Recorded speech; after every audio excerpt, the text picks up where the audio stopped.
फंस गया है आखिर 8वां वेतन आयोग, क्यों नहीं आगे बढ़ रहा है? यानी जितने कर्मचारी हों उनमें बेचैनी बढ़ रही है। 18 तारीख को फिर कैबिनेट सचिव को चिट्ठी लिखनी पड़ी, वित्त विभाग को छोड़ दिया, डिपार्टमेंट ऑफ एक्सपेंडिचर को छोड़ दिया, सीधा सीधा उस बॉस को चिट्ठी लिखी गई 18 तारीख को कि आपको जवाब दीजिए। आप पहले वित्त सचिव थे और आपने इसकी पहल की थी, आज आप कैबिनेट सचिव हैं, बड़े ओहदे पर बैठे हैं, कम से कम बताइए कि आखिर क्यों नहीं ये ट्रेन आगे बढ़ रही, क्यों नहीं इसमें इंजन लगाया गया है, क्यों ये यार्ड में अभी तक खड़ी है, क्यों बेचैनी हो रही? हाँ जी दोस्तों, इसी बात को लेकर आप पहले ये देख सकते हो कि कितनी सारी समस्याएं रखी हैं। आप चाहे जनसत्ता कह रही कहां फंसा है 8वां वेतन आयोग, सरकारी कर्मचारी बेचैन, सरकार खामोश क्यों है, 8 पे कमीशन डिले क्यों है, वाई पेंशन आर वरिड, मतलब हिंदी हो अंग्रेजी, इतने स्क्रीनशॉट हैं, हर पेपर, हर अखबार, हर प्रिंट मीडिया, इलेक्ट्रॉनिक मीडिया परेशान है। 8वें वेतन आयोग पर सरकार चुप्पी क्यों साध गई है? सरकार को बताना पड़ रहा है कि भाई आपने घोषणा कर दी है, आगे आपने जो मेन इंजन लगाना है, ट्रेन तो आपने बना दी, डिब्बे जोड़ दिए, सब कुछ कर दिया, अब उसमें डिब्बों में आपने टर्म्स ऑफ रेफरेंस को फाइनल करना कब होगा? और इंजन में आपने एक अध्यक्ष और 2 सदस्य और एक सचिव को बिठाना जो आगे लेके जाएंगे, पूरे भारत में भ्रमण करेंगे, सर्वे करेंगे, वो ट्रेन चलेगी कब आखिर? अब ये देखो किस तरीके से आपके सामने मैं रख रहा हूं, क्या ये कह रहे हैं? 7th पे CPC announcement 25 September 2013, chairman and terms of reference gazette notification 28 फरवरी 2014 को निकल गया था। 156 दिन बाद प्रक्रिया पूरी हो गई, यानी घोषणा 25 सितंबर 2013 को होती है, चेयरमैन की घोषणा, टर्म्स ऑफ रेफरेंस का फाइनल और गजट नोटिफिकेशन 28 फरवरी 2014 को निकल जाता है। 156 दिन लगे और यहां 16 जनवरी 2025 को अनाउंसमेंट होता है। टुडे आज 162 दिन हो गए हैं, still no gazette notification for chairman and terms of reference, delay raise concern among central government employ, 8th pay commission delay, इस तरीके की पोस्टें अब आ रही हैं।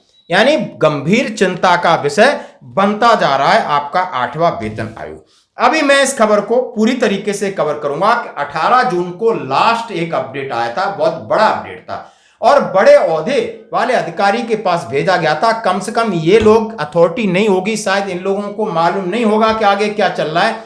श्रीमान आपको तो सब पता है, आप तो अंतर में आयामी हो, आप तो बहुत बड़ी चेयर पे बैठे हो, आप इसके बारे में अपने पत्ते खोलिए। और हमारी जो बेचैनी है, हमारी व्यवस्था बढ़ती जा रही है, हमें घुटन हो रही कि आखिर आप दोगे या नहीं दोगे, कितना दोगे, कब दोगे, वो बात की बात है। आप तो सवाल उल्टे जाते हैं।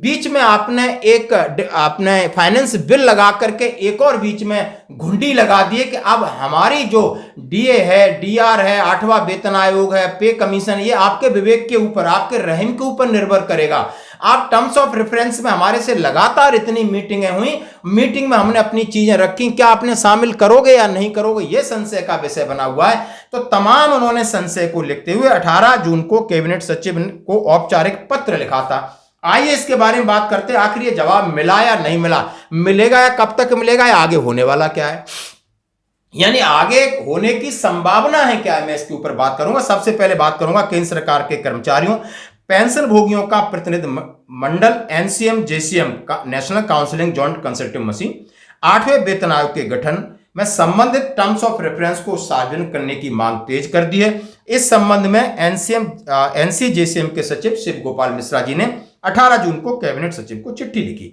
और चिट्ठी में सीधा सीधा लिखा है कि सरकार ने भले ही साल के शुरुआत में संकेत दिए, लेकिन अभी तक कोई आधिकारिक घोषणा नहीं हुई है और इस वजह से कर्मचारियों में संदेह और चिंता का माहौल बन गया है।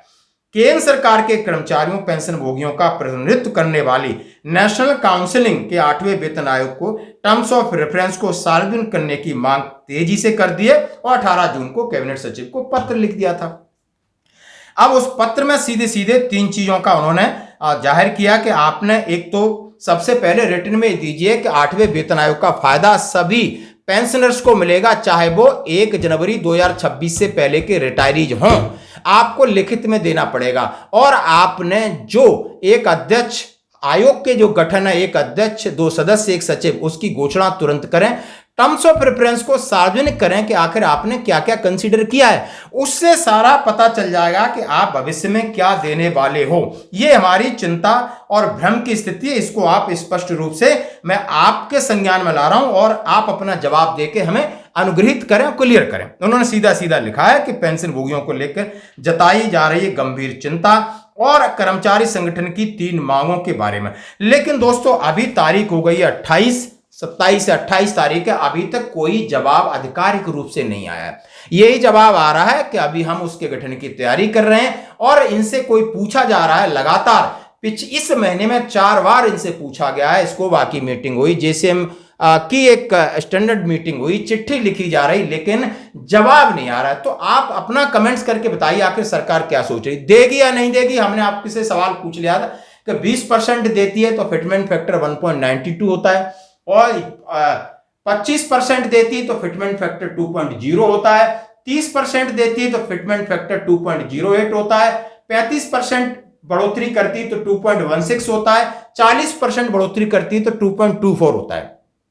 मैक्सिमम लोगों ने कहा है कि सरकार हमें सिर्फ 20 से 25% बढ़ोतरी दे सकती है, यानी हमारा फिटमेंट फैक्टर 1.92 और 2 के बीच में हो सकता है। यह संभावना मैक्सिमम लोगों ने हमें जवाब देकर बताई है, क्योंकि इस सरकार से ज्यादा उम्मीद करना ठीक नहीं है।